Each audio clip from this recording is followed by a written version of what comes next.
ஓம் ஈஸ்வரா குரு தேவா. அம்மா பாடல்.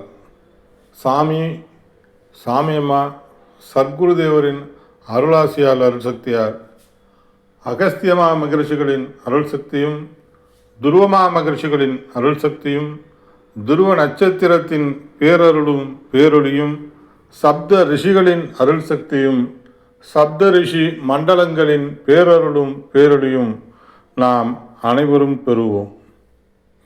குரு அருளால் துருவ நட்சத்திரத்தின் பேரருள் பேரொளி எங்கள் உயிர்வழி உடல் முழுவதும் படர்ந்து இரத்த நாளங்களில் கலந்து இரத்த நாளங்களில் உள்ள ஜீவான்மாக்கள் ஜீவணுக்கள் அனைத்தும் பெற அருள்வாய் ஈஸ்வரா.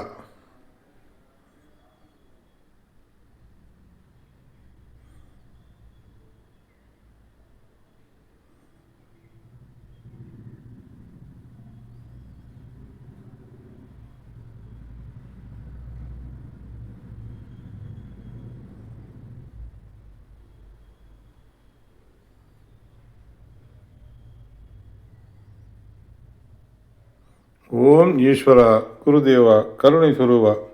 இப்பொழுது நாம் பார்க்க இருப்பது உயிரே கடவுள் புத்தகத்திலிருந்து தலைப்பு குமாரபாளையத்தில் நோய்களை குணமாக்குதல். குமாரபாளையத்தில் நோய்களை குணமாக்குதல். உள்ள போலாம்.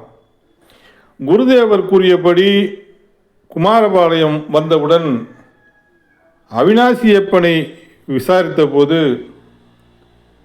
அவர் சின்னப்ப நாயக்கன் பாளையத்தில் இருக்கின்றார் என்றார்கள். அங்கு சென்று அவினாசியப்பனை சந்தித்து விவரங்களை சொல்லி பின் பண்டரி கோயிலுக்கு அழைத்து சென்றார். அங்கு பண்டரி கோயிலின் உரிமையாளரிடம் விவரம் சொல்லி கேட்டதும் சரி என்று சொல்லி ஒரு அறையை ஒதுக்கி கொடுத்தார்கள். அங்கு தங்கலானேன். மறுநாள் காலையில் நோய்களை குணப்படுத்தி கொள்ள சிலர் வந்தார்கள். குருதேவர் உபதேசித்தபடி நோயாளிகளை பார்க்கும் பொழுது நோய்களின் தன்மைகள் காட்சியாக தெரியலாயின. நோய்க்கு தக்கவாறு ஆசீர்வதித்து திருநீற்றை கொடுக்கலானே. இவ்வாறு செய்து வரும் நிலையில் நோய்கள் குணமாவதைக் கண்டு ஒரு வாரத்திற்குள் பல இடங்களுக்கு பரவி மக்கள் கூட்டம் அதிகரிக்கலாயின. குருதேவர் அவ்வப்போது பல நிலைகளை உணர்த்தி கொண்டே இருந்தார். ஒவ்வொரு நாளும் பலதரப்பட்ட பல நிலைகள் கொண்ட ஆவிகள் சாடியவர்கள் வருவார்கள். அவர்களை பார்க்கும் பொழுது அவர்களின் உடல்களில் ஆவிகள் எவ்வாறெல்லாம் செயல்படுகின்றன என்று கண்டுணர்ந்து குருதேவர் உபதேசித்த உபாயத்தின்படி இரத்தத்தில் கலந்துள்ள ஆவிகளின் உணர்வலைகளை பலகீனப்படுத்தி ஆவிகள் சாடி வந்தவர்களிடம் சில உபாயங்களை சொல்லி இதன்படி செய்து வந்தால் ஆவிகளின் உணர்வலைகள் முடங்கி நீங்கள் நலமடைவீர்கள் என்று சொல்லி அவர்களுக்கு திருநீரும் எலுமிச்சம் கனிகளையும் ஆசீர்வதித்து கொடுத்து அனுப்பிவிடுவேன்.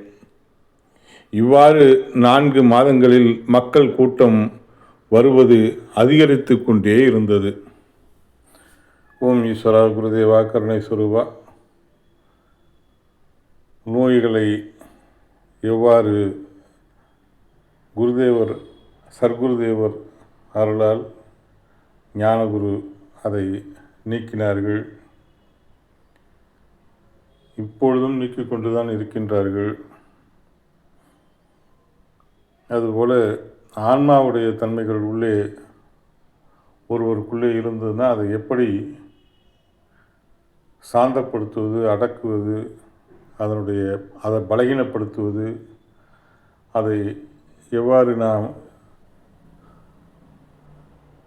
அந்த சப்தரிஷி மண்டலத்தில் இணையச் செய்வது என்பதையெல்லாம் சாமி உபதேசத்தின் வாயிலாக நாம் தெரிந்து கொண்டிருக்கின்றோம்.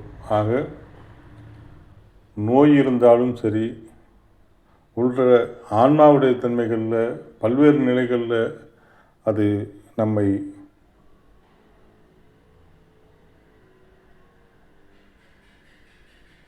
பல்வேறு கோணங்களில் நம்மை அழைத்து சென்றாலும் அதை மறித்து நாம் குரு காட்டிய அருள் வழியில், குரு காட்டிய அற வழியில், குரு காட்டிய நெறிவழியில் 3 வேளை தியானமும் தினமும் ஆத்ம சுத்தியும் செய்யும் பொழுது அந்த நோயின் தன்மைகள் உக்கரம் தணிந்து நோய் நம்மை விட்டு அகன்று ஓடிவிடுவதை பார்க்கலாம். அதுபோல ஆன்மாவுடைய தன்மைகள், நம்முடைய முன்னோர்கள், குலதெய்வங்கள், அந்த உடலை விட்டு பிரிந்து சென்ற உயிரான்மாக்கெல்லாம் சப்தரிஷி மண்டலத்தில் போய் இணையணும். அதுபோல் நம்முடைய வாடிக்கையாளர்கள் உடலை விட்டு பிரிந்து சென்ற அந்த உயிரான்மாக்கெல்லாம் சப்தரிஷி மண்டலத்தில் போய் அடையணும். உடல் பெறும் உணர்வுகள் கரையணும். அழியா ஒளி சரீரம் பெறணும். பெருவீடு பெருநிலை பேரின்ப வாழ்வாக வாழ்ந்து வளர்ந்திட வேண்டும் என்று நாம் பிரார்த்தனை செய்யும் பொழுது அதனுடைய முழுமையான தன்மைகளை நாம் அனுபவித்து கொண்டே இருக்கலாம். குரு அருளை அது தியானத்தை எடுத்து அதை ரசித்து உள்ள அணுக்களாக மாற்றும்போது அது நம்மள்கிட்ட எவ்வளோ மகிழ்ச்சியை தருகின்றது என்பதை முழுமையாக தியானம் செய்து கொண்டிருப்பவர்களை கேட்டால் நன்கு தெரியும். நானும் அந்த மகிழ்ச்சியையும் ஆனந்தத்தையும் அனுபவித்து கொண்டிருக்கின்றேன். மகிழ்ச்சி. குரு அருள் பெறுவோம். மீண்டும் சந்திப்போம்.